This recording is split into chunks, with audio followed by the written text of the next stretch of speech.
All right, welcome to Altitude After Dark, and we got a field goal to win, possibly to win it here. So we're going Cardinals, Seahawks, and this kickoff rule. And we'll get to the Broncos. Trust me, we thank you. We'll get to your comments. We'll hear from Bo Nix.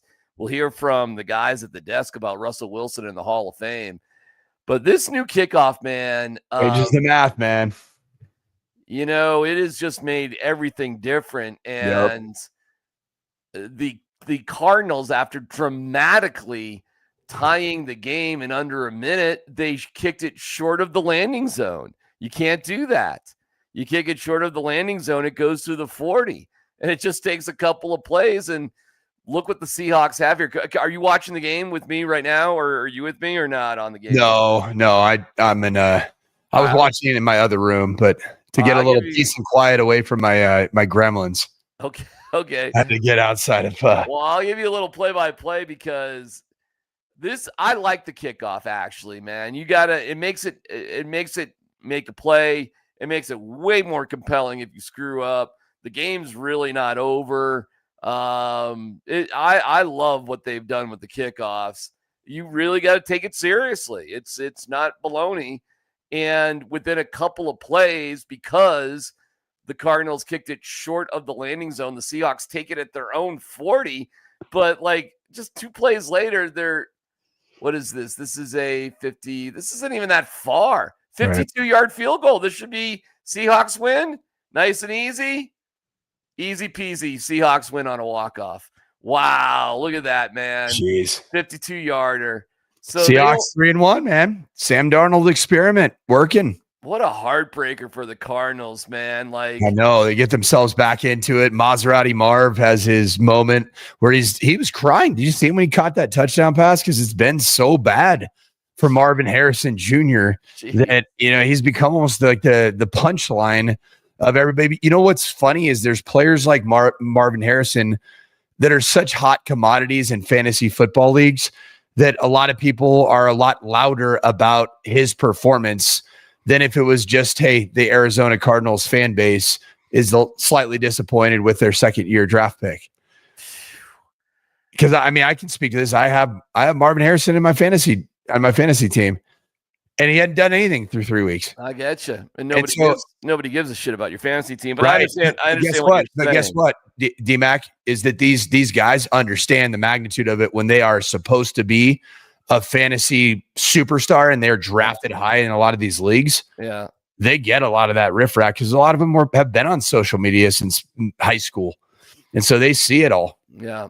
All right. We are brought to you by our great friends at Journey Spice. This is the QR code that you can hit up, and it makes it so easy. You go to Amazon.com, use the code GETSPICY, and you're going to save yourself 10%. We love Journey Spice. It's always close to me and in my heart. It's incredible. If you don't have Journey Spice, you're missing out on life.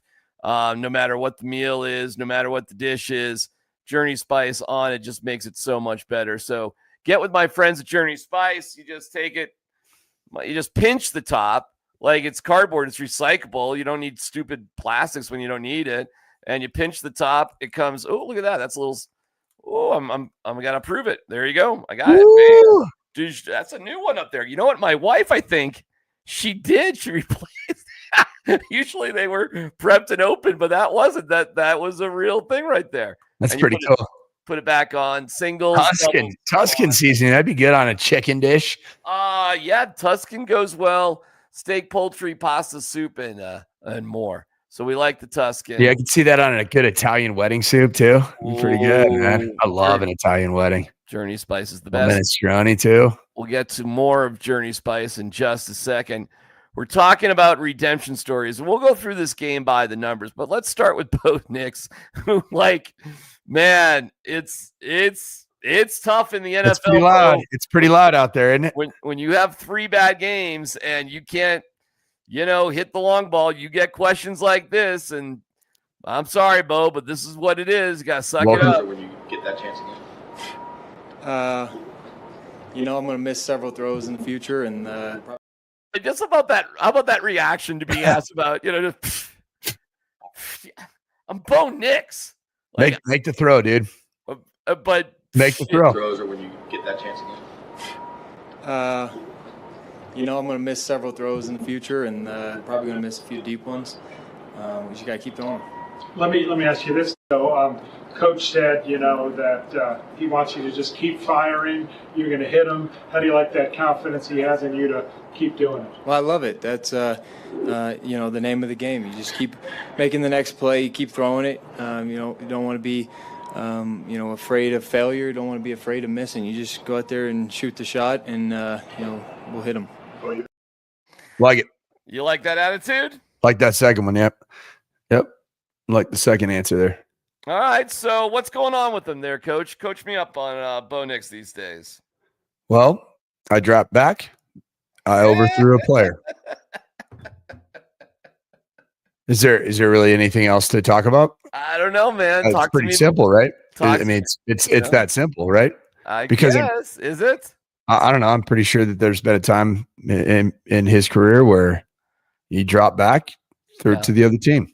Yeah. And that's what happened. Dropped back 3 different times, and he overthrew receivers. Looks like the common thread is just being a step too far and not hitting them. Something like that, right? Mm-hmm. Something along those lines. Yeah, here's what I think is going on. I think he's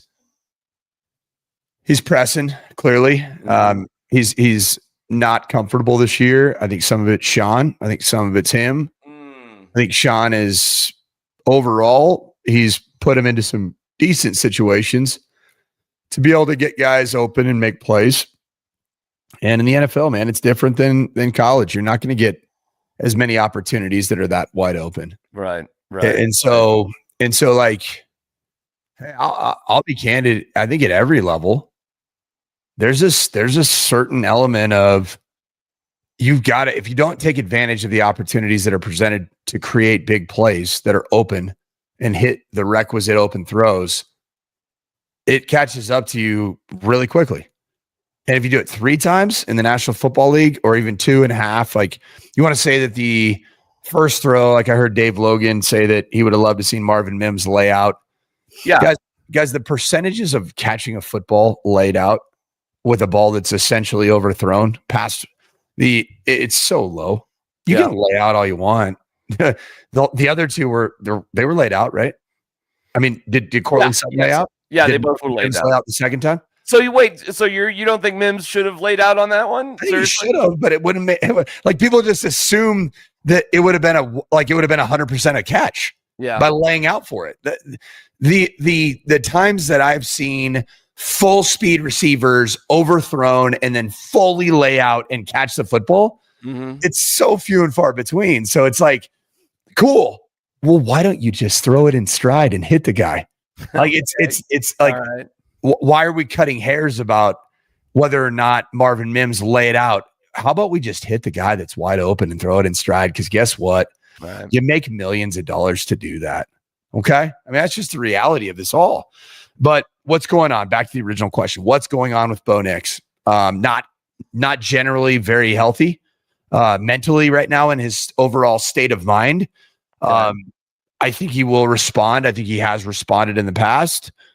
I think that Sean Payton needs to get back to the drawing board of relationship building with Bo, to just find out what he does the best and just try to lean into the things he does well. Tempo.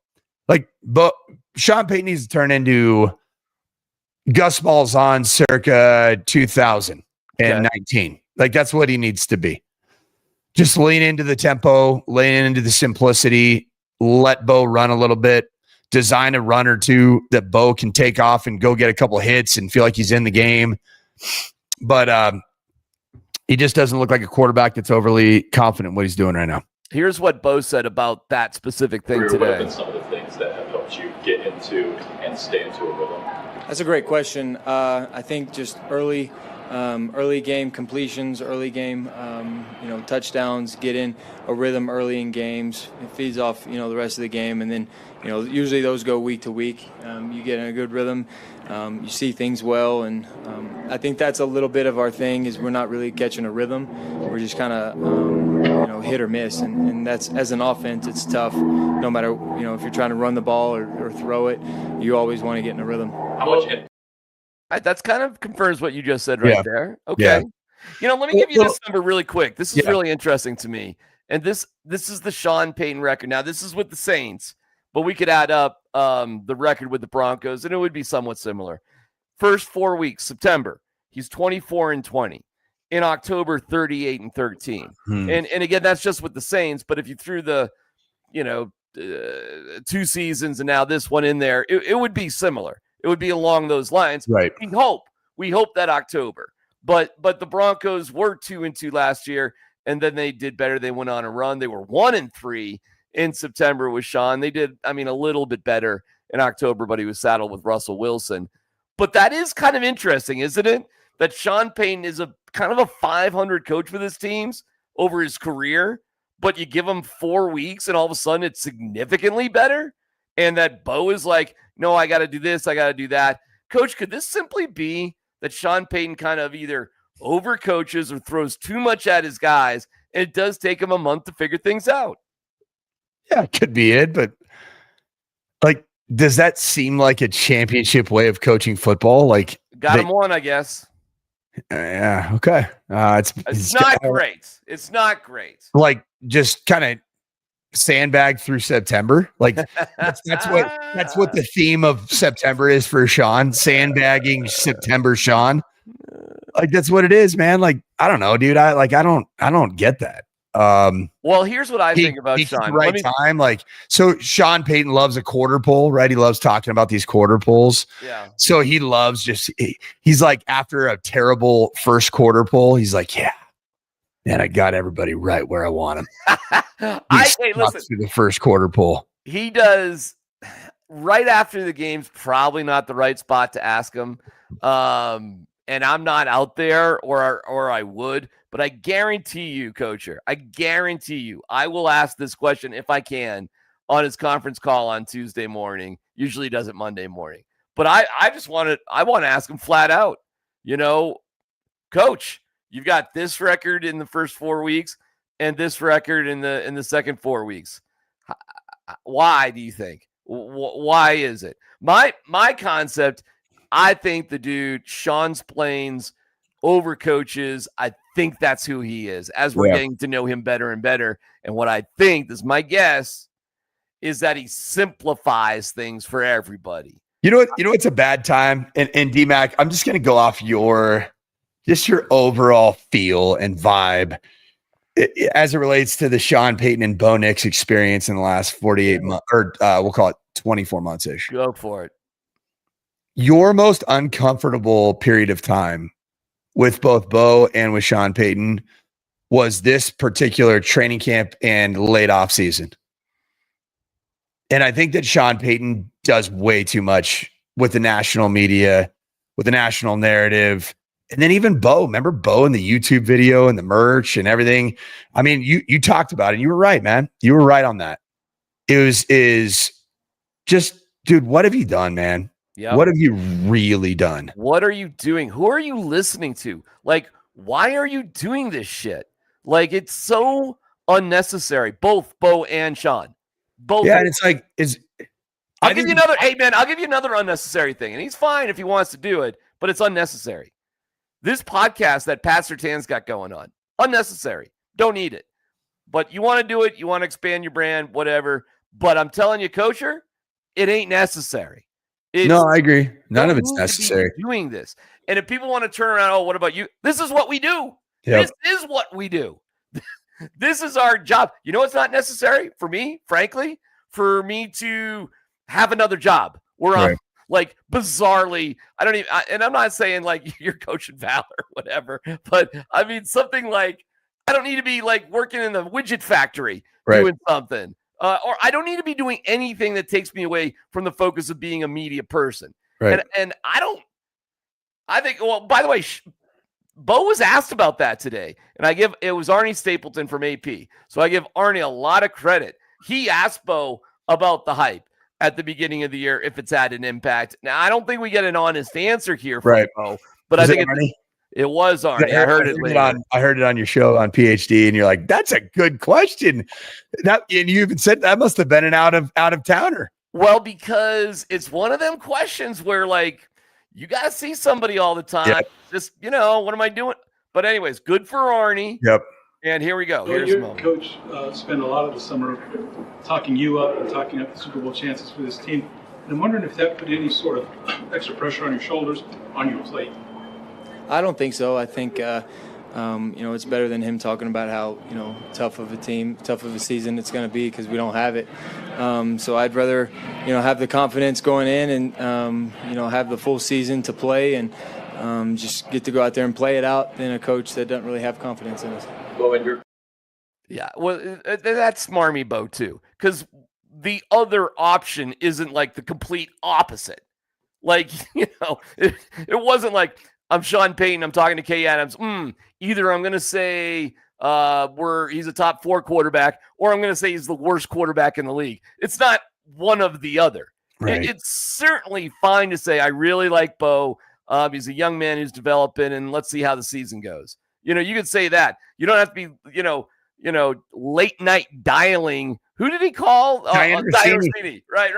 I love my cue. I love my cue. It was like she said it. She's like, Sean, like, left me a voicemail like late at night. He said, I love my cue. And I'm like, that was the most cringeworthy moment of the offseason when I heard that. And honestly, like, in defense of Sean, like Diana Rossini could have just made that up. I don't think she did, but could have, right? It's consistent with everything else, though. No, it's consistent with whatever national muggle walked through the door. Sean's salivating about how high his expectations were. It's kind of wild. I just kind of wish that now in hindsight, like you got a little bit turned off with Bo Nix, YouTube video, and I think all of us did, right? Like it just didn't. It felt disingenuous, did it not? It did. It didn't feel. It felt very. Yeah, it was just not great. By the way, he's only posted 2 videos on that entire YouTube channel. Yeah, it just kind of died on the vine. It's kind of a weird deal. Because the point of it was to sell merch. And when you look at his merch store, there's like 1,000 items. And there's one section that's for charity. One. So there's like 10 shirts that are for charity. And there's 900 shirts that are like, buy the Bo stuff, and it's cringy. Yeah. The logo's cringy. It's not really done well. The whole slogan about Bo leaving, it's just like I'm having Russell Wilson PTSD. Like, what merch store Peyton Manning opened when he came here? I've never heard of one. He doesn't have any social media, which is so ironic for a guy that is all over the place now. For a guy who did tons of commercials, but look at what they were. It wasn't propping him up necessarily for cheap-ass T-shirts. It was like national stuff that he had earned. No, you got to understand, man, when Peyton Manning was here, yes, he had national commercials, but, dude, he was like a church mouse on all this other stuff. Okay, and let me tell you really quick on Peyton Manning. He was a demanding guy on his teammates. And yeah, he could have fun and have a laugh. And I thought he was really funny in certain scenes. But dude, I'm telling you, the temperature was raised, Coacher, during practice and the games and post game and all that stuff. He was an intense dude to be around. Okay, so let's talk about right now. We're saying that there were distractions that were brought on, I would say, heavily by Sean in the offseason. The worst part of this, how long has it been now since Bo Nix has been a Denver Bronco? We'll call it. It's his 22nd game. Yeah. Coming up on Monday night. Yeah. And then obviously it dates back to the draft in March, right? Sure. Is it March or April? April? Oh my God. April, right? April. Combine's early March, I believe, and then drafts in March or in April, excuse me. So you're looking at like 18 months, right? The Bo Nix has been a Denver Bronco. The worst period of time, the most detrimental period of time by far was this stretch of July and August this past year by far. And it started to come to a head when preseason Bo looked bad and preseason Stidham looked awesome. And preseason play calling Sean looked bad. And preseason play calling Davis Webb looked awesome. Okay. That's when it looked a little bit rough to me. And you pay the piper. I heard some stuff from people that worked at the Denver Broncos when when Peyton Manning was the Bronco quarterback. So when you're talking about, I love my Q, talking to NFL Network, talking to ESPN, talking to Colin Cowherd, talking to Kay Adams and all these things, and, Super Bowl, and we've had 7 teams and like distractions, right? National narrative distractions. Mm-hmm. The people I talked to when Peyton Manning was in the building at Dove Valley was that Peyton Manning demanded that every television in the entire cafeteria where everybody had their breakfast before and got their omelet, every television had something other than sports on it. Was not allowed to have ESPN on there. Was not allowed to have NFL Network. I heard it was every single one of them was tuned to either it was Fox News, CNN. Nothing to do with sports. Zero to do with sports. That's funny. And the person that went in there and made sure it was that way every single day was Peyton Manning. He demanded it. Wow. One day he walked in there and he found out that he walked in and Sports Center's up there. A couple guys are sitting there looking at it. And he essentially reenacted a biblical scene where Jesus overturned the tables and he started screaming at people and personnel in there. Really? Because guess what he valued? He valued that what happens in the building and how you go about your work is way more important than the narrative outside, that you can start becoming that rat poison that that Nick Saban always talks about, right? Mm-hmm. That's not what we have right now. Actually, in fact, we have quite the opposite. In July and August was the anti Peyton Manning, the anti CNN and Fox News only. It was hey, bring it all on. We want it. I want to take a bath in all of the national hype. Right. And you know what it is, man? It's intoxicating. Yeah. It's intoxicating, and ultimately it screwed you up for at least a 3-game stretch. We'll find out.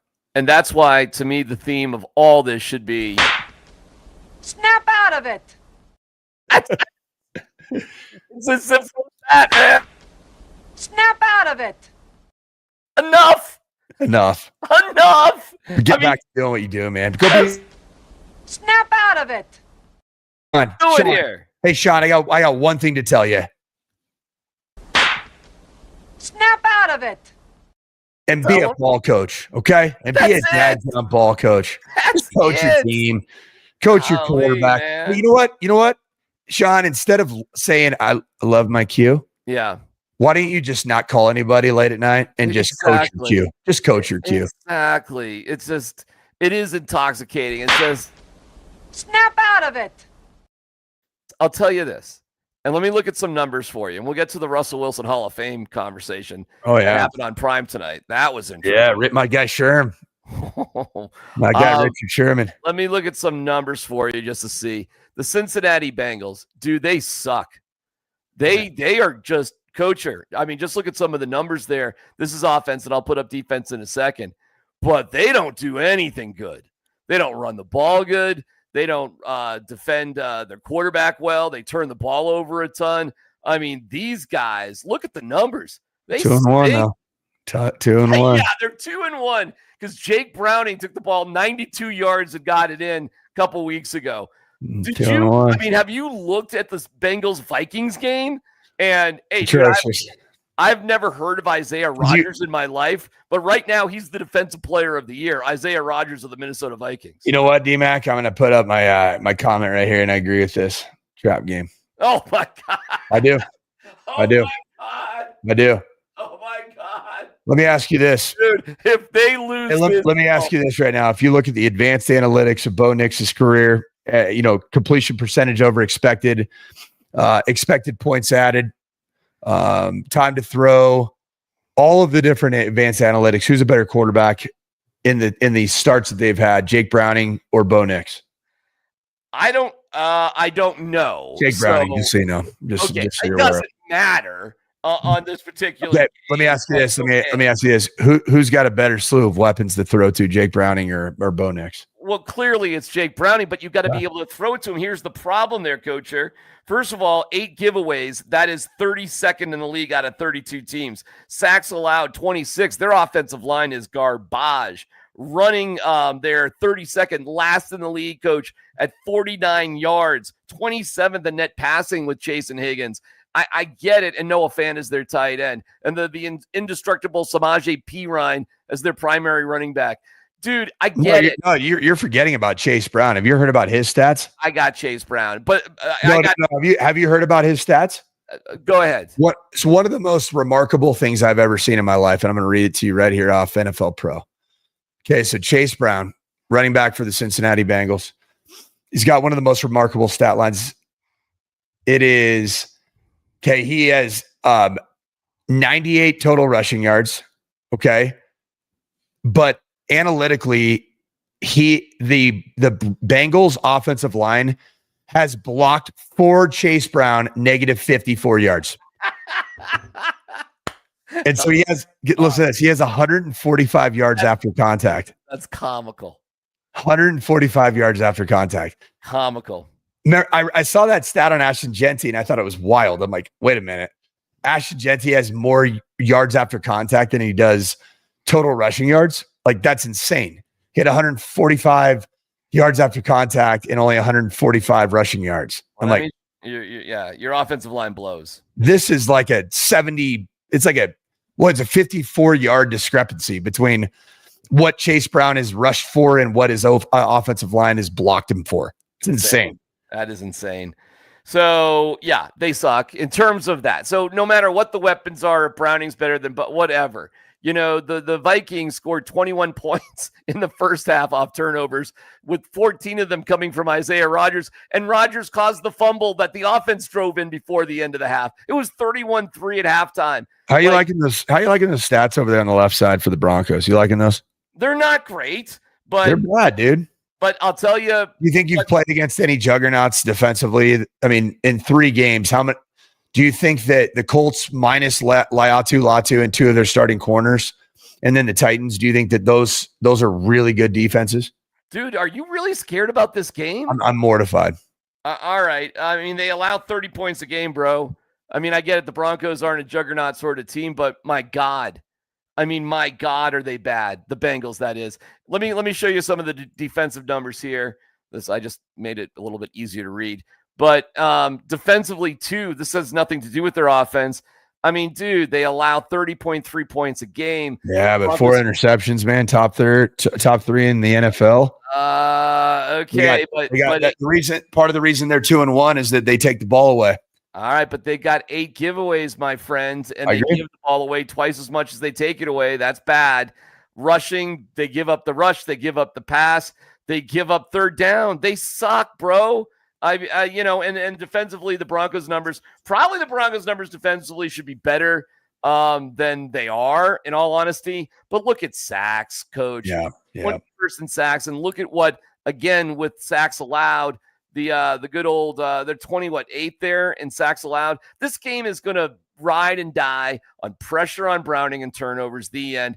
Bo doesn't even have to be that good. I'm telling you, Carson Wentz wasn't really that good against them. He didn't need to be that good. His stat line was pretty basic.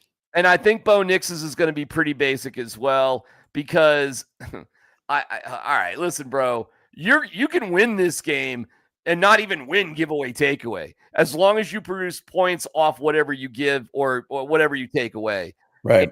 And, this is not like the Chargers, where you knew they were +2 and lost the game to the Chargers. Yep. But they couldn't do anything offensively. Darren, where are we as Broncos country if you're playing on Monday Night Football at 1-2 with the team that was good enough to go to the Super Bowl according to Sean Payton? Year 2 of Bo Nix. Where are we if the unthinkable happens on Monday night? You are in a world of hurt, because you got the Eagles on the road and then you're off to England. So we're going to be rolling with a freaking 4-game losing streak while we go off to jolly old England.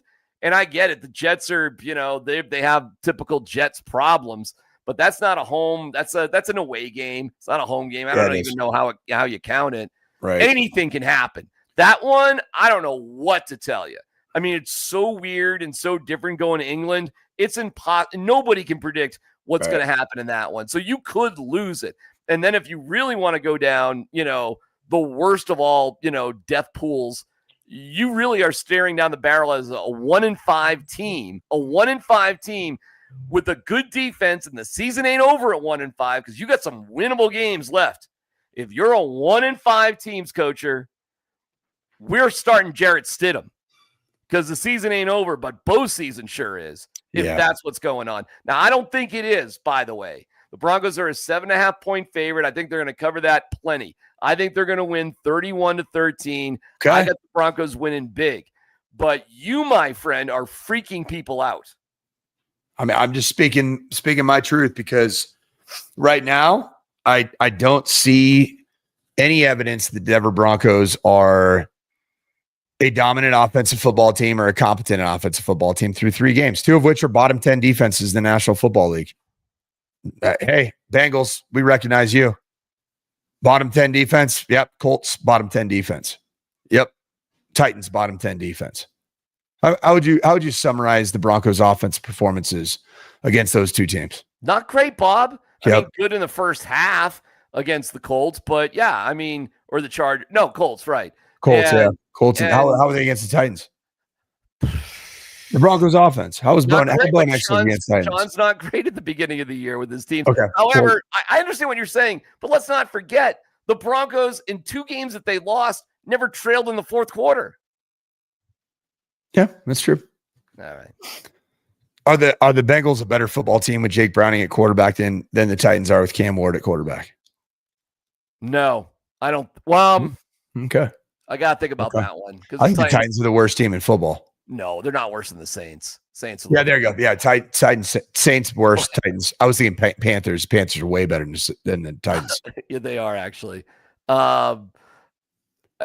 Hey, listen, bro. You want to talk about an epic nightmare? Lose on Monday night to a team that's down in the dumps without Joe Burrow. There's one reason why Browning makes $1 million and Joe makes 50. Can you imagine the discrepancy between one player playing the same position is 50? That's insane. 50 times. Nuts. I'm going to make 50 times more than you. 50.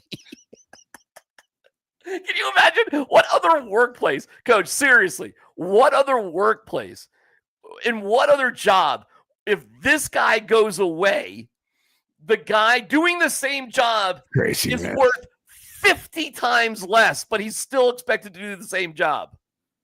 Hey, this surgeon, he's not available. We got this other surgeon. We pay him 50 times less. You ready for heart surgery? Wait a second. I'm sorry. What? You're going with the guy that's 50 times less than the other? What? Give me another job. Seriously, coach. Give me another job where that exists in life. Oh, man. I mean, I would tell you is like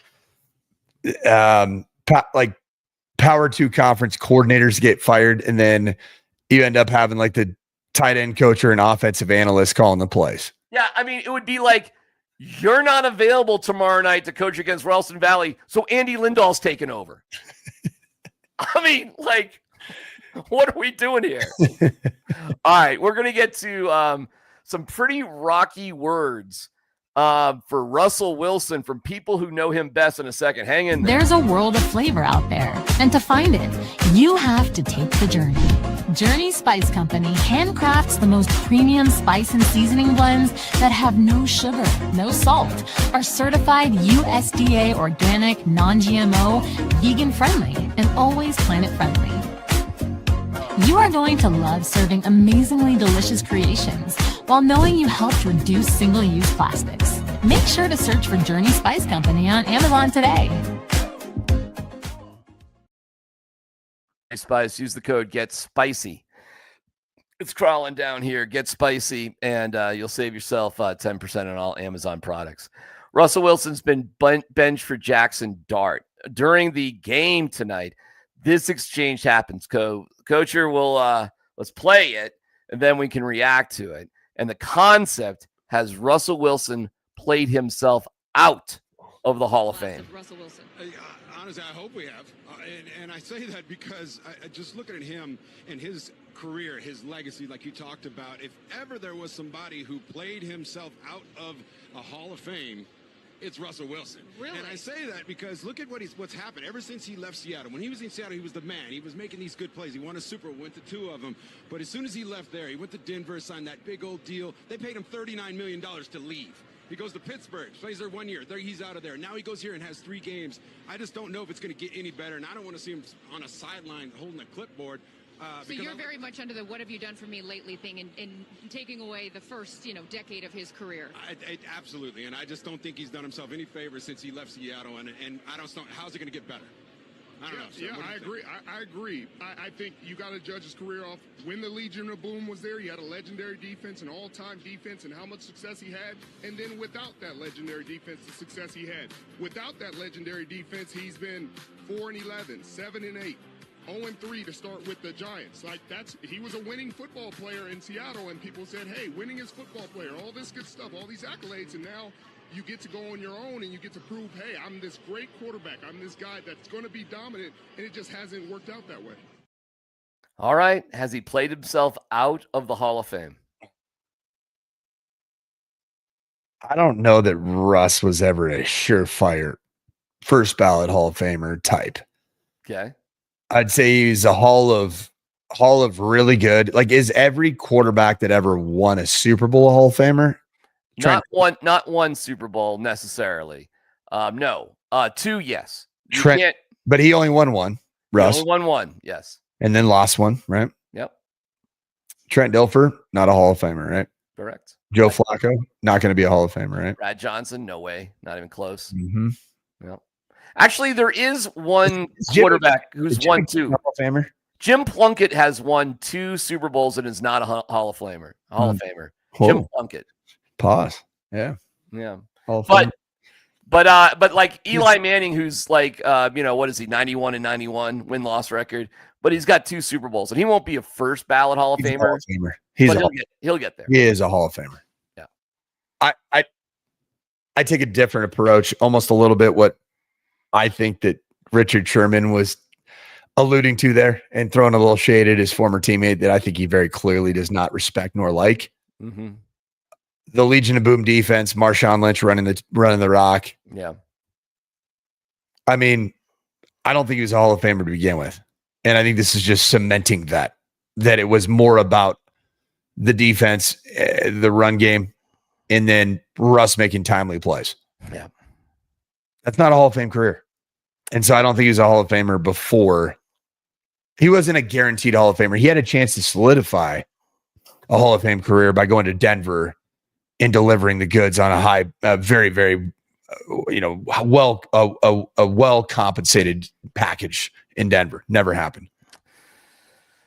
All right. Let's get to a couple of questions. Living in Vegas, listening to you guys speak the truth. I think the Broncos win, but don't take Cincy too lightly, even with no Burrow.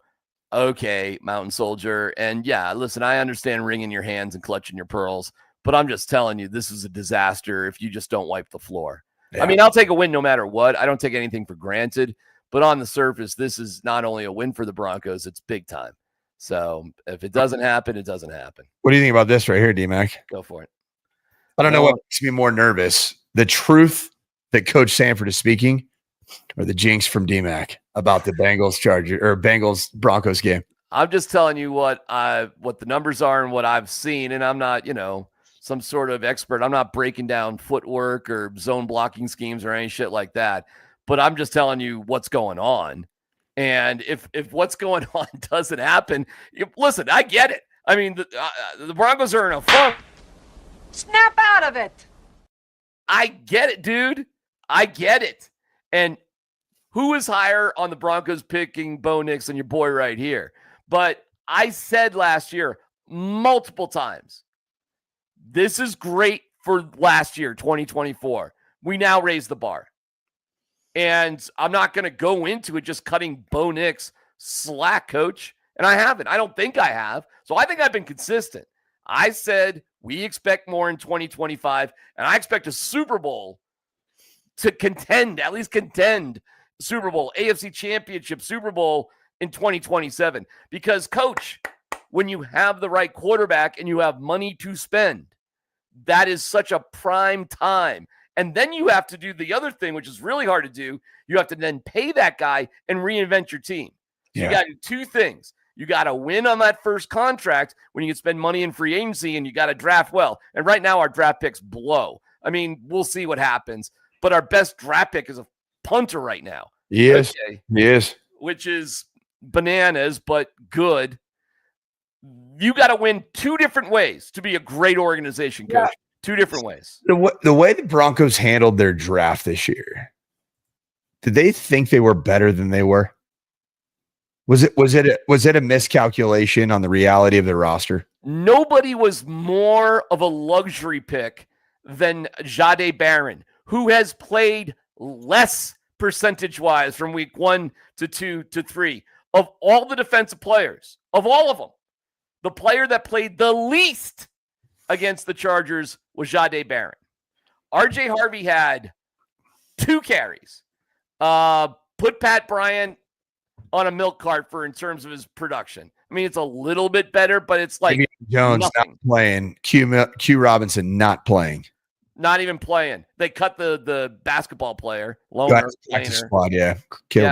By the way, I'm watching Arroyo, who's the starting tight end for, I guess, the Seahawks. That's a tight end. Terrence Ferguson from Heritage High School. I'm forgetting his name. Sorry. Out of Texas, Cherry Creek kid. Gunnar Helm. Gunnar Helm. Never mind Henderson and Judkins. You want me to keep going? Judkins, man. How good does he look? How good does he look? What, were we blind? Did we not see Ohio State win a national champ? Yeah. And by the way, Cam Scadaboo is the truth. Okay. Yep.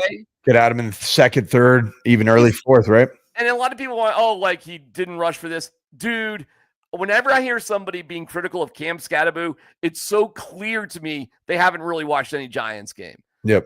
Because not only is he productive, and he is on the field, but there's all sorts of other football intangibles with this dude. So don't forget about Emeka Egbuka. Emeka Egbuka is unbelievable. He's on my fantasy team. You know, available. He was a little dinged up, so I didn't play him last week. And he'd go off for 2 touchdowns or guys having an unbelievable start to his career. Trust me, I won't do that idiocy again. He's in my lineup. He will be. No, Egbuka's incredible. Like, there are so many players, impact offensive players, that we talked endless. Never mind that you only had to move up to, say, from 20 to 13. Not easy, but you could have possibly done it to get Tyler Warren. And when Colson Loveland went before Tyler Warren, when that moment happened, when we were doing the draft coverage together, I know what we were saying. It was like, move heaven and earth. Do it right now. Got to go. Go right now. Do it. Like, whatever you got to do. And I don't know if I had a more deflating moment, well, maybe when they picked Jahdae Barron, frankly, than when Tyler Warren went to the Colts. You remember that? Do you remember? It's being like, man, like. So, yes. And what do we say about the draft? The Broncos think they're better than they may be, and they're really arrogant right now. Yep. Right now. They're like, wow, are we smarter than everybody else? And the draft told us that, and then July and August, and Sean Payton in his tour of greatness before you played a game with this 2025 roster told us that there was an overvaluation of their own roster and their own place in the National Football League. I promise you this, Coach. If Burrow was on this team, I'd be picking the Bengals to win. I promise you I would. I'm not picking the Bengals to beat the Broncos. The Broncos are going to win this game. All right. But if you think that this version of the Denver Broncos that squeaked by the Tennessee Titans after they sacked Cam Ward 6 times and won by 1 possession at home in the home opener against the second worst team in the National Football League is just going to just show up, and Jamar Chase and T. Higgins are just going to be non-factors, and Trey Hendrickson's a non-factor. Mm-hmm. You got something else coming, man. Like, this is a very competent football team. And I think the worst thing that happened to the Bengals as it relates to for the Broncos is getting embarrassed by the Vikings last week. That scares me. All right. Teams respond. It's human nature. There is something remarkable happening. So my final message is, Snap out of it. how else to say it? There's something remarkable happening with our Rockies right now. First of all, the moment with Cal Raleigh hitting his 60th home run while the crowd is chanting MVP, and he just plunges it into the right field stands with the crowd chanting MVP on their feet for his 60th home run of the year. Goosebumps. Dude, awesome. Then they partied because not only did they make the playoffs as they did the night before, they won the AL West for the first time since 2001. That's pretty cool. Coacher, if you were ever, as a road team, going to beat the Seattle Mariners, it would be after they were getting hammered off their ass, celebrating an incredible accomplishment with a completely meaningless game the next day. If I was ever going to place a bet on a team to win, it would be against the Seattle Mariners, who probably had brain fog and vomit stains all over their uniforms when they piled into work today. Coacher, it is the bottom of the 8th, and the Mariners lead the Rockies 6-1.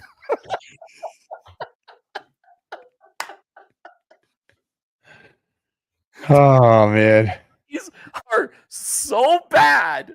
They can't even beat a team that is probably seeing 3 balls when they're at the plate. Well, if there's anything that the big dumper has proven, is that he was powered the entire year by Bud Heavy and vomit out his sweater.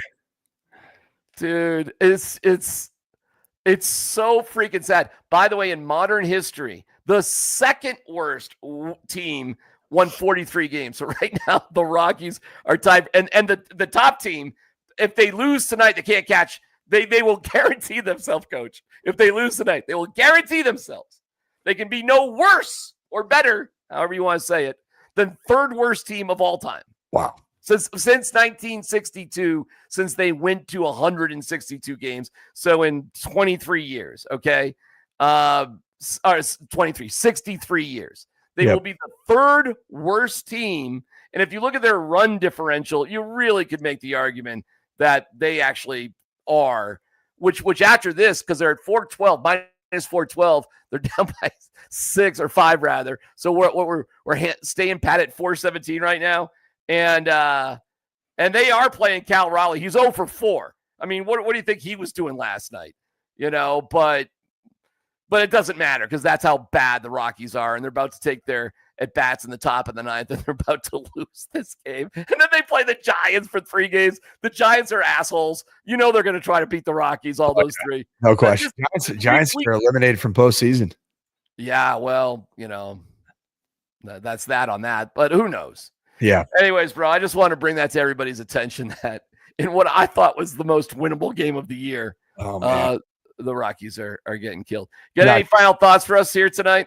No, I just, we'll be back on the air tomorrow, back on the air on Monday. The only thing I'll tell you, DMac, is there's some interesting things happening in the college landscape. First off, an unbelievable college slate of football games. I don't know if you've looked at what Saturday has for you. It's all like at 1:30 too. It's like it's insane. It's ridiculous. And then secondly, it's getting a little toasty up there in Fort Collins, Colorado. Yeah. And I think that the way that Caden Salter plays against BYU on Saturday is gonna be a very interesting, because that's a good defense. Oh yeah, very good defense. And if Caden Salter lays an egg, are we looking at the Juju Lewis era? I don't know. I don't know. I mean, I thought we already should be looking at the Juju Lewis era because I think he'll just leave if he doesn't play. But I don't know, man. Salter played good enough against Wyoming. He did. He played good enough. He played awesome. I'll tell you this. We'll see. Wyoming's also going to get terminated, unfortunately. It's a really bad football team. I will say this. I saw the origin story. It's like a 7-minute video produced by CU about Ralphie. I had tears in my eyes. Seriously, I'm not even joking.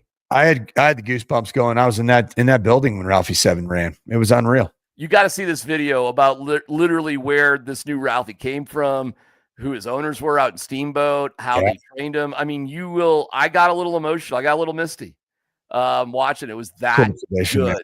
Such a cool tradition. All right, bro. And I know you got a big day. Wow, you got a hell of a day tomorrow. How are you feeling? You got a big day tomorrow. Huge day tomorrow. Yeah. You good? Yeah. All right. I'll just leave it there. Ball. All right, bro. Football. I can't wait. It's football, man. I'll be up at 4:30 tomorrow. Wait. Time. Why are you up at 4:30 tomorrow? Because I'm going to be working on my call sheet, man. Okay. So, wow. So it's not a 9 News thing. It's like, this is what I got to do today. Oh yeah, I build my own call sheet, man. You know that Waffle House menu or Sean Payton has? I have my own and I do it myself. Okay. Yeah. Well, you're the best. And the game, Ralston Valley Valor, will be called by Nate and Andy. What a weird, awesome, like it's a weird, awesome day. Yeah, it's really weird and really awesome. And not to mention that Jared Ionesito, head coach of Ralston Valley. Yeah. Vic formerly Vic Lombardi's intern about 20 years ago at CBS 4. Where is the game? Is it Ralston Valley or at your place at Valley? It's at the NAC at Ralston Valley. Yeah, Valley. North area athletic complex. Hopefully the weather is okay. So, well, best of luck. And nothing against Ralston Valley, but they're really good, man. They're really good. Just great advice here. I like you. I love you. By the way, our co-bro Brock Heward sent me a note last night about the Mariners and the Rockies. Oh, he knows his Mariners so well. They love the Mariners. They talk about the Mariners all the time in Seattle. Yep, that's Brock's. That's the deal, man. He was like, I just said, tell everybody in Seattle you're welcome, but like he's into it. All right, let's get out of here. Thank you for watching. Thank you to Journey Spice. Coach, you're the best. What a day tomorrow. Holy cow. Football. Thanks for watching Altitude After Dark.